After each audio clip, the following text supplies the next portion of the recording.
Psalm chapter 18, verses 1 to 50.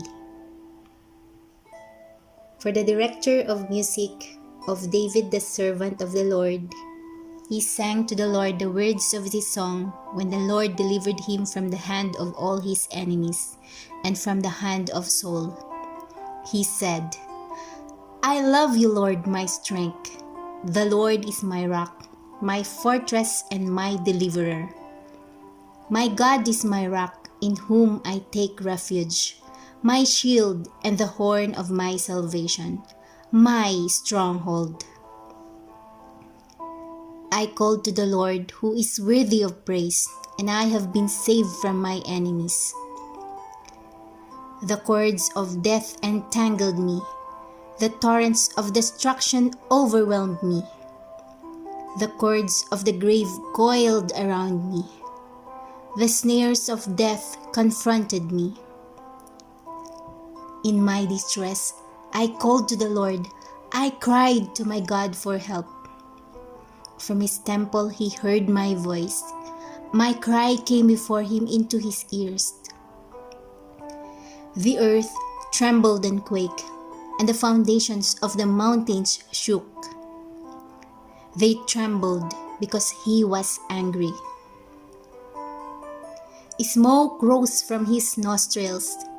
Consuming fire came from his mouth. Burning coals blazed out of it. He parted the heavens and came down. Dark clouds were under his feet. He mounted the cherubim and flew. He soared on the wings of the wind. He made darkness his covering, his canopy around him, the dark rain clouds of the sky. Out of the brightness of his presence clouds advanced, with hailstones and bolts of lightning.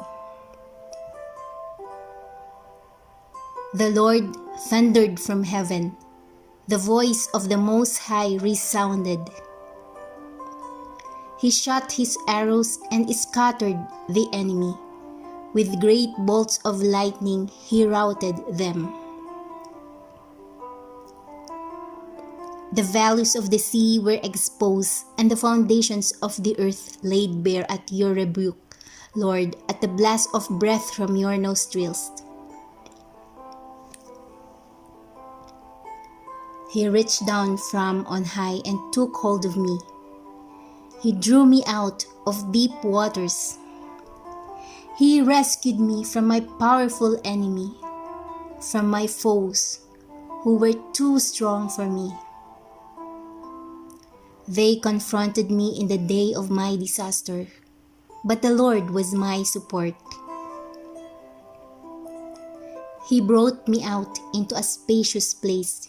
He rescued me because he delighted in me. The Lord has dealt with me according to my righteousness. According to the cleanness of my hands, he has rewarded me. For I have kept the ways of the Lord. I am not guilty of turning from my God. All his laws are before me. I have not turned away from his decrees. I have been blameless before him and have kept myself from sin. The Lord has rewarded me according to the righteousness, according to my righteousness, according to the cleanness of my hands in his sight. To the faithful, you show yourself faithful. To the blameless, you show yourself blameless. To the pure, you show yourself pure. But to the devious, you show yourself shrewd. You save the humble, but bring low those whose eyes are haughty. You, Lord, keep my lamp burning. My God turns my darkness into light. With your help, I can advance against a troop. With my God, I can scale a wall. As for God, his way is perfect. The Lord's word is flawless. He shields all who take refuge in him. For who is God besides the Lord? And who is the rock except our God? It is God who arms me with his strength and keeps my way secure. He makes my feet like the feet of a deer. He causes me to stand on the heights. He trains my hands for battle. My arms can bend a bow of bronze. You make your saving help my shield, and your right hand sustains me. Your help has made me great. You provide a broad path for my feet so that my ankles do not give way. I pursued my enemies and overtook them. I did not turn back till they were destroyed. I crushed them so that they could not rise. They fell beneath my feet. You armed me with strength for battle. You humbled my adversaries before me. You made my enemies turn their backs in flight, and I destroyed my foes. They cried for help, but there was no one to save them. To the Lord, but he did not answer.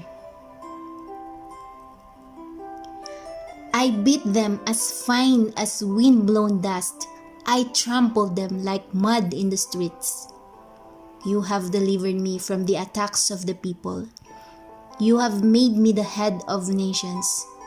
People I did not know now serve me. Foreigners cower before me. As soon as they hear of me, they obey me. They all lost heart. They come trembling from their strongholds. The Lord lives. Praise be to my rock. Exalted be God my Savior. He is the God who avenges me, who subdues nations under me, who saves me from my enemies. You exalted me above my foes. From a violent man you rescued me. Therefore, I will praise you, Lord, among the nations. I will sing the praises of your name. He gives his king great victories.